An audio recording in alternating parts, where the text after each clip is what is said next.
बच्चों, कैसे हैं आप सब। तो आज हम बेटा फिर से एक नई चीज करेंगे, अपठित गद्यांश। जैसे कि आप देख रहे हैं बोर्ड में लिखा हुआ है अपठित गद्यांश। तो अपठित गद्यांश का मतलब वैसे भी आप समझते हैं कि जो गद्यांश आपने नहीं पढ़ा हो, ऐसे गद्य का अंश जो आपने नहीं पढ़ा हो। ठीक है, ये किसी कहानी में से हो सकता है, किसी यात्रा वृत्तांत में से हो सकता है, किसी एकांकी में से हो सकता है, गद्य की किसी भी विधा में से ये एक पैराग्राफ आपको दिया जाता है और आपको उस पैराग्राफ को समझना पड़ता है और समझकर उस पैराग्राफ में से पूछे गए प्रश्नों का उत्तर आपको देना पड़ता है, या उस अनुच्छेद में से पूछे गए उत्तर को आपको देना पड़ता है। वह अनुच्छेद उस गद्य का एक अंश होता है, मात्र अंश होता है। अंश में से ही आपको समझना होता है कि उस अनुच्छेद का केंद्रीय भाव क्या है। ठीक है, केंद्रीय भाव अर्थात उस अनुच्छेद में मुख्यतः किसके बारे में बात की गई है। उसमें से कई प्रश्न निकलते हैं, लेकिन मुख्यतः जो 3-4 प्रश्न पूछे जाते हैं वो यह होते हैं कि इस गद्यांश का उपयुक्त शीर्षक क्या है, उस गद्यांश में जिसके बारे में बताया जाता है उससे संबंधित 2-3 प्रश्न होते हैं। उसके अलावा किसी खास शब्द का विलोम पूछा जाता है, अर्थ पूछा जाता है, पर्यायवाची पूछा जाता है ना, या अर्थ पूछा जाता है, या ये पूछा जाता है कि किस तरीके से हमने इसको उपयोग किया है या प्रयोग किया गया है, इसका किस परिप्रेक्ष्य में इसका इस शब्द का उपयोग किया गया है। साथ ही साथ एक और प्रश्न आता है इसमें कि इस गद्यांश का सारांश लिखिए, है ना। तो ये कुछ चुनिंदा प्रश्न हैं जो हमेशा अपठित गद्यांश में पूछे जाते हैं। मुख्यतः प्रश्नों की संख्या 5 ही होती है। कभी कभी ऐसा होता है कि इससे ज्यादा पूछे जाते हैं प्रश्न। कई बार आपको जब हम अभ्यास करवाते हैं, अभ्यास के समय पर हम आपसे 5 से ज्यादा प्रश्न पूछ सकते हैं, किंतु जब आपको परीक्षा में ये प्रश्न पूछा जाता है तो परीक्षा में आपसे सिर्फ 5 प्रश्न ही पूछे जाते हैं। ठीक है, और इन 5 प्रश्नों में जैसे मैंने आपको बताया, सबसे पहले शीर्षक होता है और इससे संबंधित 2-3 प्रश्न होते हैं, और इसमें कुछ शब्द का विलोम शब्द, किसी का पर्यायवाची, किसी का अर्थ इस तरीके से दिया होता है। कभी कभी इसमें से ये पूछा जाता है कि कौन सा मुहावरा प्रयुक्त हुआ है इस गद्यांश में।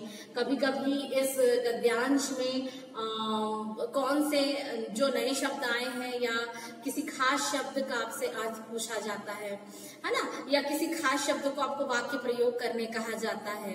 कई बार ऐसा होता है कि समान तुक वाले शब्दों को पूछा जाता है। तो ऐसे बहुत सारे प्रश्न बनते हैं एक अनुच्छेद में से, लेकिन हम आमतौर पर 5 प्रश्नों को ही महत्ता देते हैं और हमें 5 प्रश्न ही करने होते हैं। ठीक है, तो आपको ध्यान रखना है कि जब भी आप अपठित गद्यांश को हल करें तो सबसे महत्वपूर्ण बात इसमें ये होती है कि इसके जो उत्तर होते हैं वो छोटे, सरल और सटीक उत्तर होते हैं। अर्थात इसमें हम अपने मनोभावों को व्यक्त नहीं कर सकते, इसमें हमको मुख्य बिंदु बताने होते हैं। उत्तर में जब हम लिखते हैं तब हमें मुख्य बिंदु स्पष्ट करने होते हैं, ये हमारा उद्देश्य होता है। ठीक है, इसके अलावा अपठित गद्यांश का केंद्र बिंदु निकालने के लिए या सार निकालने के लिए या इसका शीर्षक निकालने के लिए आपको इस पूरे गद्यांश को 2 से 3 बार अच्छे से पढ़ के समझना चाहिए। उसके बाद आप बहुत ही सटीक उत्तर इसका लिख सकते हैं। यह एक ऐसा अंश होता है आपके प्रश्न पत्र में जिससे आप पूरे मार्क ले सकते हैं और अपने कुल अंकों को बढ़ा सकते हैं, है ना। ये एक बहुत अच्छा माध्यम है या बहुत अच्छा तरीका है। यदि आपने इसे सही समझ लिया तो पूरे के पूरे अंक आपको इस प्रश्न पर प्राप्त हो जाएंगे। तो आपको दोनों दृष्टि से सोचना है कि आप इस प्रश्न को कम से कम कभी ना छोड़ें, क्योंकि इसका जो उत्तर होता है वो उसी गद्यांश में दिया हुआ होता है। ठीक है ना। उसी अनुच्छेद में दिया होता है इसका उत्तर, इसके प्रश्नों के उत्तर, तो आराम से हम लिख सकते हैं। इसलिए कभी प्रश्न पत्र में इस भाग को कोरा ना छोड़ें। दूसरी चीज, यदि आपको कोई चीज समझ नहीं आ रही है तो 2 से 3 बार आप इस गद्यांश को यदि पढ़ते हैं तो यकीन मानिए आप पूरे प्रश्नों के उत्तर हल कर सकते हैं। तो मेरी बार बार आपसे मैं यही अनुरोध करूंगी आपसे कि प्रश्न पत्र में कभी भी इस भाग को खाली ना छोड़ें, इस भाग को जरूर से हल करें, ठीक है। और साथ ही साथ यह आपकी परिपक्वता दर्शाता है। परिपक्वता अर्थात कि आप अपने पढ़ाई को लेकर कितने ज्यादा कहना चाहिए, कितने ज्यादा क्या उसके लिए एक शब्द आता है, मैं अभी मुझे याद नहीं आ रहा है वो शब्द, मगर आप अपनी पढ़ाई के लिए कितने ज्यादा डेडिकेट हैं आप कह सकते हैं, या यूं कहें तो आप अपनी पढ़ाई को किस तरीके से लेते हैं, आपका नजरिया हमको पता चलता है कि आप अपनी चीजों को कैसे देखते हैं, है ना। आपको क्या समझ आता है, आपकी समझ किस वर्ग की है, कि आपके शब्द, आपकी शब्दों की पकड़, आपके उत्तर देने का तरीका, ये सारी चीजें हमें आपके बारे में बताती हैं, आपके व्यक्तित्व के बारे में बताती हैं, आपके वातावरण के बारे में बताती हैं। तो मेरा सभी से अनुरोध है कि खासकर जो बच्चे थोड़े कमजोर होते हैं, उन्हें प्रश्नों के उत्तर याद नहीं हो पाते या किसी कारण से वो तैयारी नहीं कर पाते ढंग से, तो प्रश्न पत्र के इस खंड को जरूर से करें और अपने अंक बढ़ाएं। ये जो भाग होता है व्याकरण में, प्रश्न पत्र के व्याकरण भाग में ये जो भाग होता है, ये आपके नंबर को बढ़ाने के लिए होता है। और न सिर्फ इससे नंबर बढ़ते हैं, आपके अंक अधिक होते हैं, बल्कि आपकी छोटी छोटी चीजों को ये बहुत बेहतर बनाता है। तो इसलिए बहुत ज्यादा जरूरी होता है कि इस पे थोड़ा सा ध्यान दिया जाए और अपने व्यक्तित्व को निखारा जाए, अपने शब्दों को निखारा जाए, अपनी चीजों को, अपनी प्रस्तुति को सुधारा जाए। ये आपकी प्रस्तुति भी बताता है। तो इसलिए बहुत ज्यादा जरूरी है कि आप इस भाग पर थोड़ा अधिक ध्यान दें जब आप तैयारी करते हैं तब, ठीक है। तो आपके कम से कम इस नंबर को तो आपसे कोई नहीं छीन सकता, ये बहुत जरूरी होता है। अब हम आते हैं अभ्यास पर। अभ्यास, इसमें आपके जो पाठ 19 है अपठित गद्यांश, इसमें 2 अपठित गद्यांशों के उत्तर सहित आपको दिया गया है। एक तो आपका है बहुविकल्पीय अपठित गद्यांश और दूसरा है आपका लिखने वाला, ठीक है। तो इसमें आपको दोनों चीजों को दिया गया है। विकल्प वाले में आपके पास विकल्प रहते हैं, आपको उचित विकल्प का चयन करना होता है।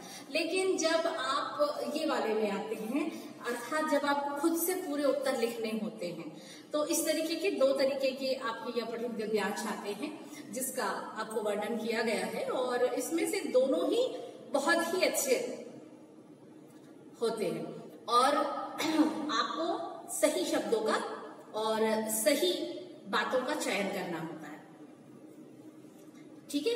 तो आइए शुरू करते हैं। आपका ये पहला अपठित गद्यांश जिसमें दिया है, बहुत पुरानी बात है, सुंदर गांव में साधु सिंह और शैतान सिंह नाम के 2 भाई रहा करते थे, ठीक है।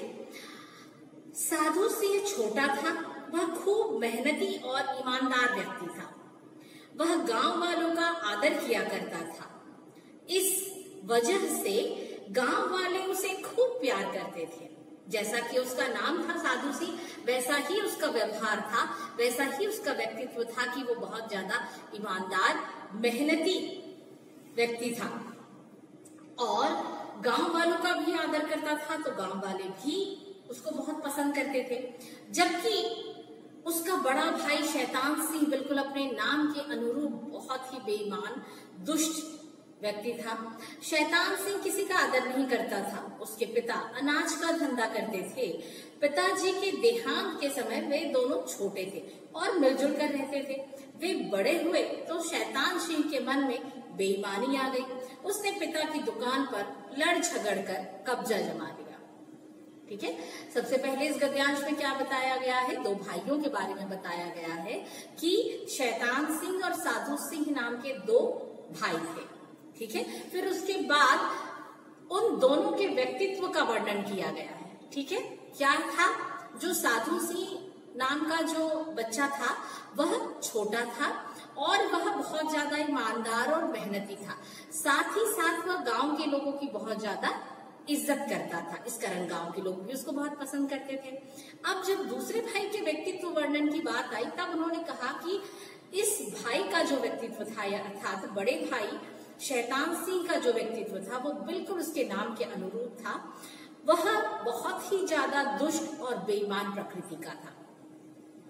ठीक है, अब बेईमान का मतलब क्या होता है, बेईमान का मतलब होता है कि गलत तरीके से चीजों को कब्जा कर लेना या चीजों को अपना लेना या लूट लेना, लूट कर उसको ये कहना कि ये चीज मेरी है।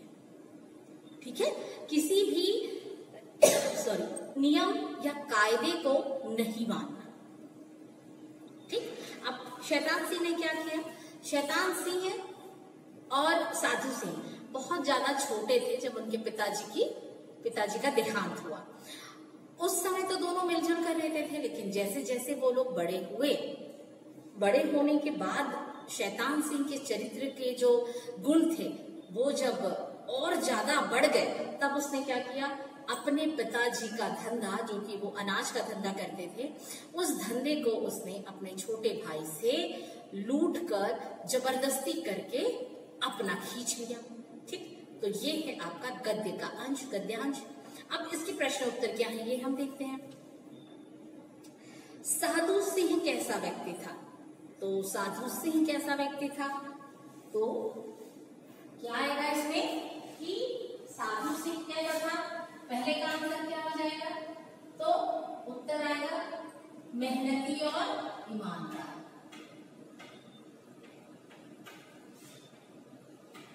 मेहनती और ईमानदार। ठीक है, ये पहले का उत्तर आया साधु सिंह का। दूसरा प्रश्न है शैतान सिंह कैसा व्यक्ति था, तो शैतान सिंह कैसा व्यक्ति था, तो दूसरे का उत्तर क्या हो जाएगा, इसमें तीन विकल्प दिए गए हैं। कौन कौन से विकल्प हैं, सज्जन और परिश्रमी, दुष्ट और बेईमान, अत्यंत कमजोर। तो क्या आएगा इसमें, दुष्ट और बेईमान। तो शैतान सिंह कैसा व्यक्ति था,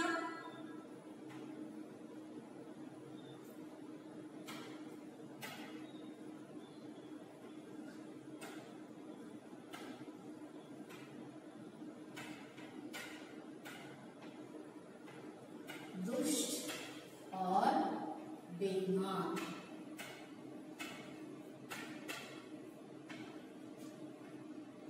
ठीक है,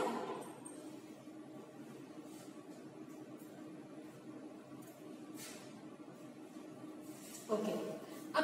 उनके पिता क्या काम करते थे, उसमें विकल्प दिया गया है। अनाज का धंधा करते थे, कपड़े का धंधा करते थे, ईंटों का धंधा करते थे। तो क्या करते थे उनके पिताजी, अनाज का धंधा करते थे। तो तीसरे का आंसर क्या आ जाएगा, अनाज का धंधा।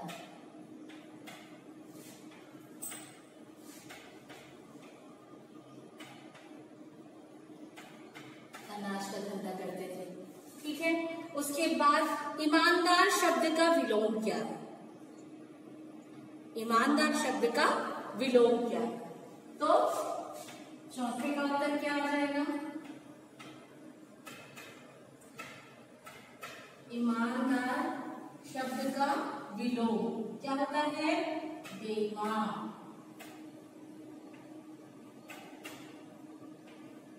ये आएगा। इसके बाद पांचवा है बेईमान में उपसर्ग होगा, बे ईमान मान क्या होगा, बे। उपसर्ग कहाँ आता है, शब्द के पहले लगता है, तो बे उपसर्ग।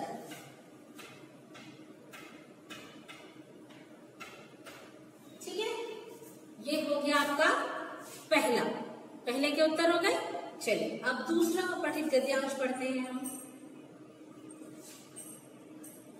दूसरे का पठित गद्यांश में दिया गया है कि सच्चा मित्र शिक्षक की तरह होता है। जिस प्रकार शिक्षक अपने छात्रों को अच्छाई तथा सन्मार्ग की ओर ले जाता है, उसी प्रकार सच्चा मित्र भी अपने मित्र को बुराई की ओर जाने से रोकता है। तो सच्चे मित्र का किससे तुलना की गई है? सच्चे मित्र की तुलना किससे की गई है? एक शिक्षक से की गई है कि जैसे एक शिक्षक अपने बच्चे को, अपने छात्र को, अपने शिष्य को कभी बुरे मार्ग की तरफ नहीं जाने देता, उसे हमेशा सच्चा और अच्छा मार्ग बताता है, वैसे ही एक अच्छा दोस्त हमेशा अपने दोस्त को बुरे मार्ग में जाने से रोकता है। सच्चा मित्र एक खजाने की तरह होता है। जिसे जीवन में सच्चा मित्र मिल गया, उसे समझो बहुत बड़ा खजाना मिल गया। अब दोबारा किससे तुलना की जा रही है? एक खजाने से तुलना की जा रही है मित्र की। कभी कभी मानव जीवन में ऐसे अवसर भी आते हैं जब मनुष्य निराश हो जाता है, जीवन के प्रति उसका मोह समाप्त हो जाता है। ऐसी अवस्था में सच्चा मित्र आशा की किरण बनकर जीवन के प्रति आकर्षण पैदा करता है। मनुष्य के मन पर जितना प्रभाव मित्र का पड़ता है, उतना किसी अन्य का नहीं। जीवन में जिसे सच्चा मित्र मिल जाता है, वह सौभाग्यशाली होता है। तो क्या कहा गया है? ये पूरा पैराग्राफ यदि मैं आपसे पूछूं तो आप बिना कुछ सोचे समझे मेरे ख्याल से आप बता देंगे कि इसका शीर्षक सच्चा मित्र होना चाहिए, है ना? क्योंकि इसमें किसके बारे में बताया गया है? इसमें सच्चे मित्र के बारे में बताया गया, सच्चे मित्र की विशेषताओं के बारे में बताया गया कि उसमें कौन कौन से गुण होते हैं जिसके कारण एक सच्चा मित्र कैसा होता है। एक सच्चा मित्र आ जाए तो इंसान सारी बुराइयों से बच जाता है। न सिर्फ बुराइयों से बच जाता है, वह बहुत अमीर हो जाता है, क्योंकि उसके पास सच्चे मित्र जैसा एक अनमोल खजाना होता है। उसके बाद यह भी बताया गया है कि यदि कभी, जैसे जीवन हमेशा सुख दुख लगा रहता है जीवन में, तो जब भी कभी दुख आता है और हम यदि जीवन के प्रति निराश हो जाए, तो सच्चा मित्र ही हमें हमारे जीवन में उस उम्मीद की किरण को जगाता है, जो हमें जीने का सहारा बताती है, हमें फिर से जीना सिखाती है, फिर से जीवन से प्यार करना सिखाती है। इस कारण जिसके पास सच्चा मित्र है, उसे बहुत ही ज्यादा सौभाग्यशाली कहा गया है। क्या कहा गया है? सौभाग्यशाली कहा गया है। ठीक है, तो इस तरीके से ये आपका पूरा पैराग्राफ था। अब इसके जो प्रश्न है वो क्या क्या है? प्रश्न 1, सच्चा मित्र किसकी भांति होता है? तो सबसे पहले आपको किसकी भांति कहा गया था? सच्चा मित्र एक शिक्षक की भांति होता है। ठीक है, तो जब हम दूसरा गद्यांश का प्रश्न का उत्तर लिखेंगे तो उसमें क्या है? पहला, सच्चा मित्र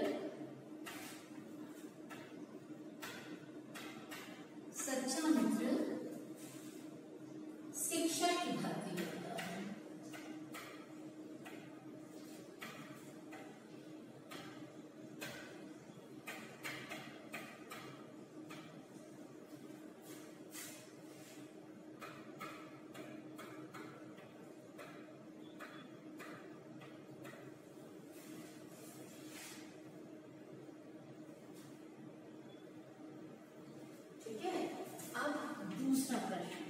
दूसरा प्रश्न क्या किया गया है इसमें? जिसे सच्चा मित्र मिल गया, मानो उसे क्या मिल गया?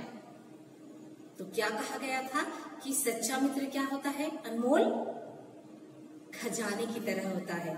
तो जिसे सच्चा मित्र मिल गया, मानो उसे खजाना मिल गया। तो क्या लिखेंगे उत्तर? जिसे सच्चा मित्र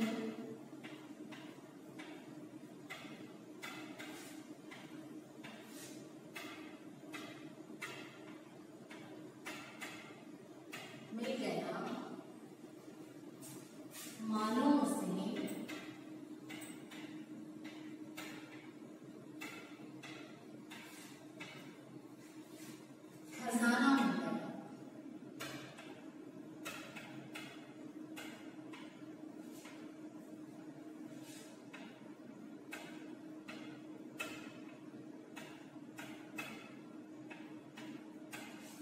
ठीक है। अच्छा, अब तीसरा प्रश्न, अच्छा शब्द की भाववाचक संज्ञा क्या होगी? अच्छा एक शब्द है, इसकी भाववाचक संज्ञा क्या होगी? अच्छाई। क्या होगी इसकी भाववाचक संज्ञा? अच्छाई। तो प्रश्न 3 का उत्तर क्या हो जाएगा कि अच्छा शब्द की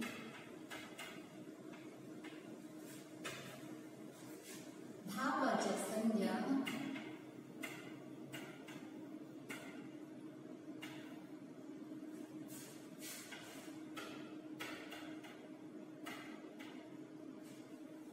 अच्छाई होगी।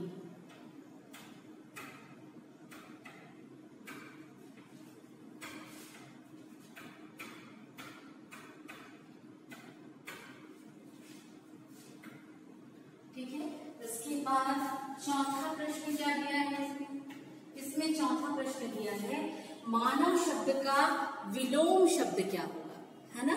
तो इसमें आप सीधा ऐसे भी लिख सकते हैं जैसे हमने इसमें पिछले वाले में दिया था कि ये विलोम का चिन्ह होता है, विलोम यानी उल्टा, इसका दाना, या जैसा कि आपकी बुक में शब्दों में दिया गया है कि मानव शब्द का विलोम दाना होगा, ये भी आप पूरे सेंटेंस में लिख सकते हैं, कोई दिक्कत नहीं है, दोनों सही। लास्ट क्वेश्चन वही है जो मैंने आपसे पूछा था सबसे पहले कि उपर्युक्त गद्यांश का उचित शीर्षक लिखिए। तो उपयुक्त गद्यांश का उचित शीर्षक सच्चा मित्र, ठीक है।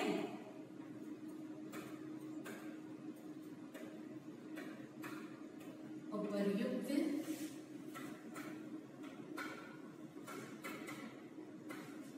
गद्यांश का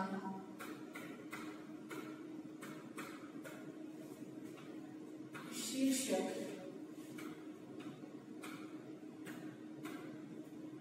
सच्चा मित्र है, ठीक है। तो इस तरीके से ये दोनों गद्यांश आपके पूरे हो गए। अब हम आते हैं हमारे पहले या तीसरे गद्यांश पर जो आपको अपनी कॉपी में लिखना है, ठीक है। अभी तक ये जो थे ये दोनों किसके थे? अभ्यास के, ठीक है, चूंकि इनका उत्तर दिया गया है, आपने आज तक किए हैं, बहुत सारे किए आप अभ्यास के थे। अब हम करते हैं अपना मुख्य गद्यांश जो आपको अपनी कॉपी में जिसके उत्तर लिखने हैं। ऊपर आप लिखेंगे पेज नंबर या आप पूरा उतारिए तो ज्यादा बेहतर है, ठीक है। दिए गए अपठित गद्यांश को ध्यानपूर्वक पढ़कर पूछे गए प्रश्नों के उत्तर दीजिए। कपिलवस्तु में राजा शुद्धोधन राज्य करते थे। कपिलवस्तु नाम का एक राज्य था जहां की राजा का नाम था राजा शुद्धोधन। उनका एक पुत्र था जिसका नाम सिद्धार्थ था। उनके पुत्र का नाम क्या था? सिद्धार्थ। सिद्धार्थ के चचेरे भाई का नाम देवदत्त था। चचेरे भाई यानी चाचा के लड़के का नाम। सिद्धार्थ बहुत दयालु और उदार था, जबकि देवदत्त बहुत ही क्रोधी और क्रूर था। क्रूर यानी बहुत ही ज्यादा दुष्ट। एक दिन राजकुमार सिद्धार्थ अपने बगीचे में घूम रहे थे, तभी एक हंस उनके सामने आकर गिरा। सिद्धार्थ ने देखा कि हंस के शरीर में तीर घुसा हुआ है। तीर यानी तीर कमान वाला, ठीक है, धनुष बाण वाला। बाण, तीर का समानार्थी शब्द क्या होगा? बाण। सिद्धार्थ ने घायल हंस को गोद में उठा लिया। उन्होंने उसके शरीर में से तीर निकाला और घाव की मरहम पट्टी की। इसके बाद उन्होंने हंस को पानी पिलाया और उसे लेकर महल की ओर चल दिए। इतने में देवदत्त धनुष बाण लिए दौड़ता हुआ वहां आ पहुंचा। वह बोला, हंस मेरा है, इसे मैंने मारा है। राजकुमार सिद्धार्थ बोले, हंस मेरा है, इसे मैंने बचाया है। ठीक है, समझ में आ गया ये कि एक राजा थे, राजा का एक बेटा था सिद्धार्थ और उसका एक चचेरा भाई था देवदत्त। सिद्धार्थ जो था वो बहुत दयालु था और जो देवदत्त था वो बहुत क्रोधी और क्रूर था, दुष्ट था। उसे लोगों को परेशान करने में बहुत मजा आता था।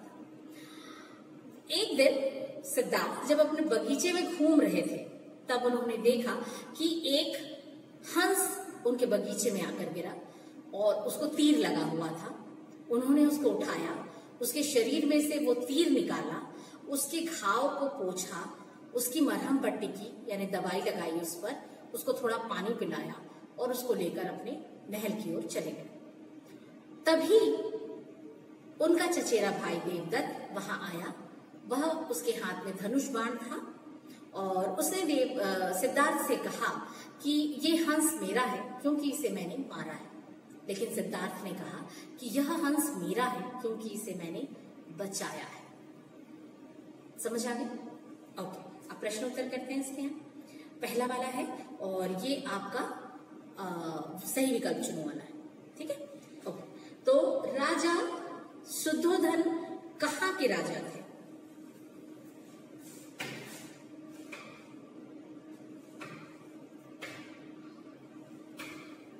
यदि हम उत्तर लिखते हैं तो पहला में क्या चुनेंगे हम? कहाँ के राजा थे? कपिलवस्तु। क्या है राज्य का नाम? कपिलवस्तु। सबसे पहली लाइन में ये चीज लिखी गई कि कपिलवस्तु के राजा शुद्धोधन दिया हुआ है, ठीक है। ओके, अब सेकंड, शुद्धोधन के पुत्र का क्या नाम था? सिद्धार्थ, देवदत्त या कपिल? सिद्धार्थ। क्या नाम था उनके पुत्र का? सिद्धार्थ।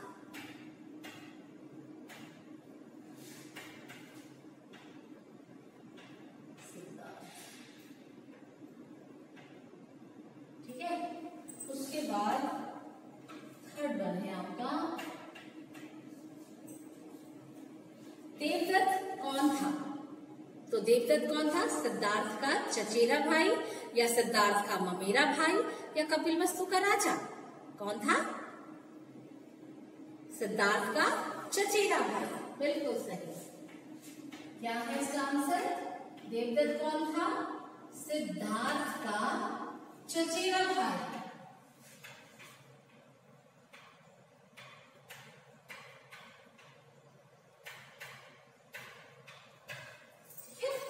उसके बाद शरीर शब्द का पर्यायवाची शब्द होगा, कौन सा होगा इन तीनों में से?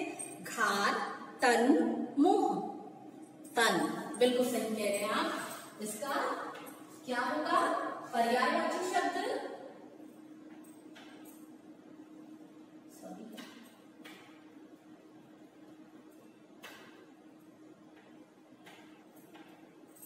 शरीर का पर्यायवाची शब्द क्या होगा? तन। ठीक है। क्रूर शब्द का विलोम होगा शैतान, बेईमान, दयालु। क्या होगा? दयालु। बिल्कुल सही। तो क्रूर, क्रूर शब्द का विलोम होगा दयालु। ठीक है, तो इस तरीके से बेटा ये आपका अपठित गद्यांश पूरा होता है। ठीक है, आशा है आपको ये सारी चीजें समझ में आई होंगी अच्छे से, है ना? अब आप इसको अपनी कॉपी में कर लीजिएगा तो आपको और बेहतर तरीके से समझ में आ जाएगा। ठीक, ओके, बाय, थैंक यू।